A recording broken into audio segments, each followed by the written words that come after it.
పానీపూరి బండి దగ్గర నుంచి కోట్ల బిజినెస్ల వరకు వాళ్ళే చేసుకొని ఇక్కడ నుంచి తరలి సంపాదన అంతా ఇక్కడ ఏం లేదు, పిల్లలకి యూత్కి ఏం లేకుండా అయిపోతుంది.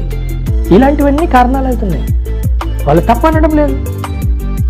ఇక్కడ యూత్కి కూడా అవసరాలు ఉన్నాయి కదా. యూత్ కూడా జాబులు లేకపోతే పెద్ద పెద్దలు చదువుతారు, ప్రైవేట్ జాబులు లేవు, గవర్నమెంట్ జాబులు లేవు. వాళ్ళు ఏ విధంగా బ్రతకాలా?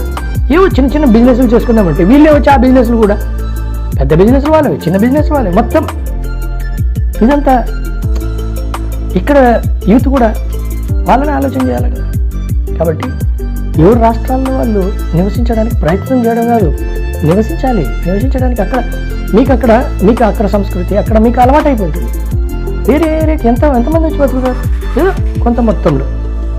దయచేసి మార్వాడి వాళ్లకు నా హృదయపూర్వక విజ్ఞప్తి, మీ రాష్ట్రాల్లో మీరు బ్రతకడానికి వెళ్ళండి, అక్కడ మీ డెవలప్మెంట్ చేసుకోండి, మీ రాష్ట్రాలను బాగా డెవలప్మెంట్ చేసుకోండి, నాయకులతో మాట్లాడండి.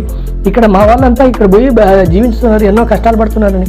అంతేగాని తెలుగు రాష్ట్రాల్లో వచ్చి మీరంతా ఉండడం అనేది అది చాలా సబబు కాదు.